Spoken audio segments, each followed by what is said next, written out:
a Christian that they don't have to pay their taxes. They don't have to support this government. They don't have to monetarily do anything for the United States. I am not happy with the decision of the Supreme Court this past week. I'm glad they finally defined it as what it is the tax. But you know, taxes can be repealed.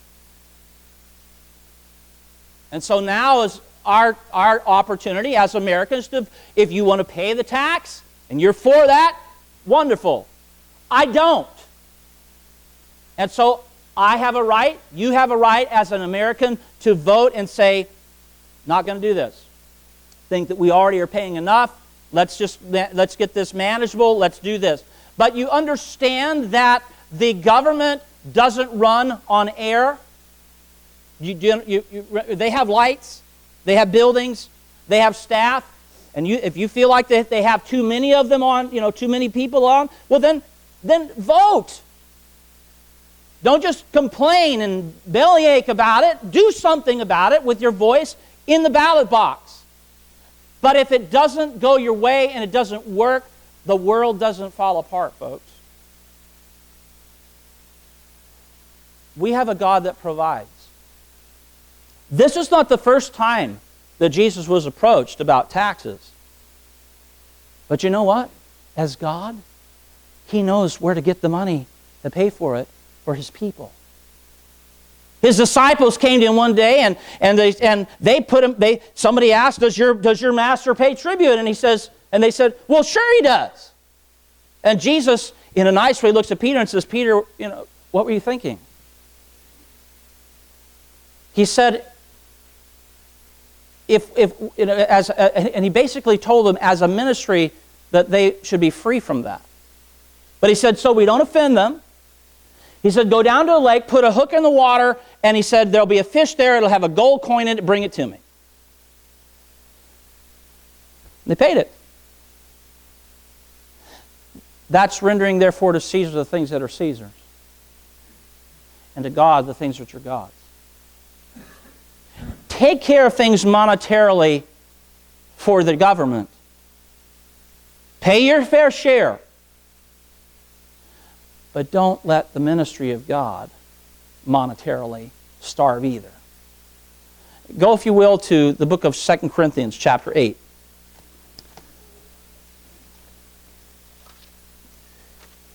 Monetarily, we are to give to our country. Monetarily, we're to give to the work of God. Here's what is amazing to me. Now, the principle, and you can, there's all kinds of debate about whether the tithe is a New Testament thing. And you know why those arguments come? I'm not here to debate if with you this morning whether or not the tithe is New Testament. The premise is this.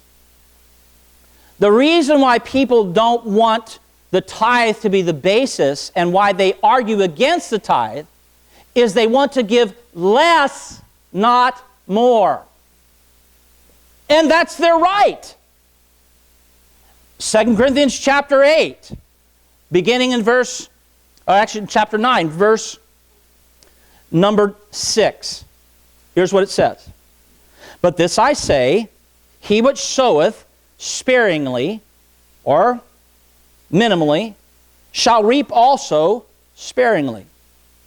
And he which soweth, or giveth, bountifully, shall reap also bountifully. So the premise is, how do you want to be blessed? Do you want to give less so God gives you less, or do you want to give more so God gives you more? That's your decision. That's your right.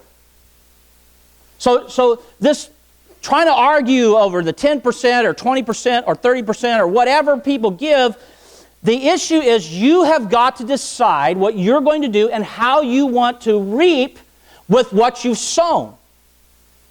Verse number 7. Every man according as he purposeth in his heart. By the way, if Warren Buffett and all the wealthy want to pay more for their tax, God bless them. Let them do it. But don't be upset at people that don't want to pay more tax than they should. It's the same with ministry. There's some people that just give and give and give, and that's between them and God. By the way, did you know when you give, Jesus taught the principle that your right hand is not supposed to know what your left hand does? See, when the Pharisees gave, they would, these are not coins, but they would make sure in their pocket people could hear them. And then they would make it where people could hear what they were giving. Jesus said, don't do that. God knows. Jesus knew. He looked out there and he said, proportionally, he said, you see that man, those men there, all of them, they're men of great wealth and abundance. They've all cast in. But look at that. Look way over there. That widow. All she had left to her name were 2 mites. That was such a minimal amount of money. He said she cast it all in. She gave more than all of them combined, because she gave from here and she gave proportionally all her living. Now, everybody can't do that. But you must determine, as an American, what you're going to do for Caesar. And then you're going to have to determine what you do for God. Render therefore to Caesar the things which are Caesar's and the things which are God's. Morally, I want to make this very clear this morning. The United States of America has a right to pass whatever laws it chooses as a sovereign nation. But what it does not have a right to do, and we have this in our Constitution, is to pass laws that conflict with God's law. Now, we are commanded in Scripture to follow the laws of the land and to be good citizens. In Romans chapter 13, let every soul that's saved and lost alike, Christian and non-Christian, let every soul be subject unto the higher powers. That's not talking about God. And then it says, for every power is ordained of God. The powers that be are ordained of God. It talks about how we're to pray for the king. We're to pray for those in authority. We have a responsibility to follow the law. We're not to be lawless. But when a government intrudes, and this is the whole purpose of separation of church and state, when they impose laws that restrict freedom of religion, and especially Christianity, which is what our country was founded to be, a Christian nation, contrary to the media and contrary to the progressive historians of our day. This was established as a Christian nation. And as a Christian nation, we have responsibilities morally to our country, but we also have responsibilities morally to God. How we live as believers and what we believe and what we do with our lives is to follow this book over the morality of our nation, because the morality of America has changed on an innumerable amount of times. One time in our nation it was wrong to drink. Now it's acceptable. Our forefathers, when they established this nation, would never in their wildest dream have ever considered abortion. But for years, Roe versus Wade made it legal for a woman to take her unborn child. Now that is murder, folks. It is killing a human life. And that is acceptable in America, but it is not acceptable to God. I read this morning, George Washington, what we call the gay community today, they were called sodomites back then. And George Washington actually had a man tried for a vile act, a sodomite act in the military, and asked to leave the platoon, to leave the army as the drummers and the pipes played, and was asked never to return. That was George Washington, who was the very first commander-in-chief of our country. How times have changed. Morally, our responsibility is to live by the laws of the land, provided those laws do not supersede. Most of the laws that we have in our country are based upon Judeo-Christian principles. And so, if you cannot find, and you know, it's not our position, it should not be our position to try to discredit our Constitution and to try to discredit man's law, to try to do everything we can. The purpose of government is to keep the peace, to allow us to live in a quiet and a peaceable society, and to put people in jail or try people and judge people in prison or fines for things that they do against humanity. The government is chosen by the people to protect its citizens. Period. And so Americans, no matter who you are, and this is another thing, it doesn't matter what color you are, by the way. All Americans are to be moral. All Americans are to be civil. But all Americans are to be moral biblically. Our country thinks it's okay to do a lot of things. But you need to find out what God says. You can't claim America, well, I'm a citizen of America. I can do what I want, and it's okay with God. Sorry. No.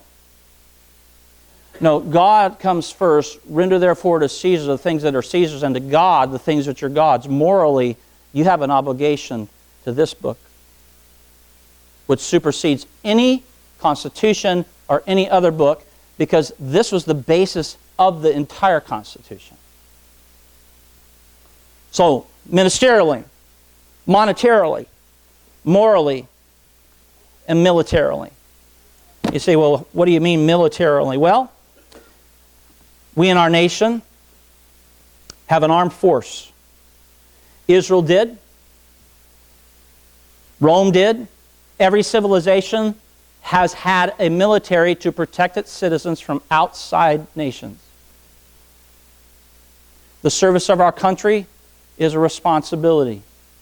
Some have, some haven't. Some volunteer, some are drafted. And that responsibility is a great responsibility because it provides the freedoms that we have. Freedom isn't free. Truly isn't free. But folks, militarily, though we have a military that is charged with the responsibility of standing guard and vigilant for God and country, we also are in another army. We're in the Lord's army. Ephesians chapter 6 says, "For we wrestle not against flesh and blood, but against principalities, against powers, against the rulers of the darkness of this world, against spiritual wickedness in high places. Put ye on the whole armor of God, that ye may stand against the wiles of the devil." We have a responsibility, if our country so calls, to serve our nation militarily. But every day, now listen to me, every day we are enlisted the moment we get saved into God's army. And we have a responsibility as God's people to arm ourselves and to keep ourselves vigilant for the cause of Christ, earnestly contending for the faith.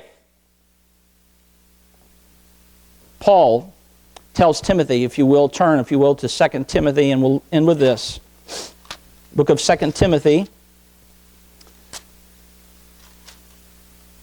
and beginning in chapter 2.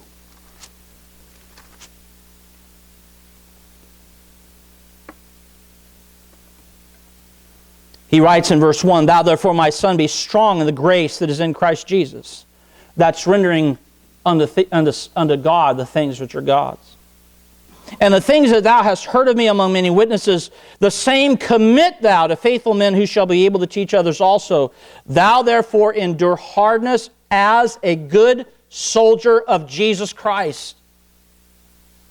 By the way, there's great sacrifice, great dedication, great loyalty. There are a lot of hardnesses that those of our military for America endure. But it's likewise with the people of God. God and country. You can manage both, and we have a responsibility to do both.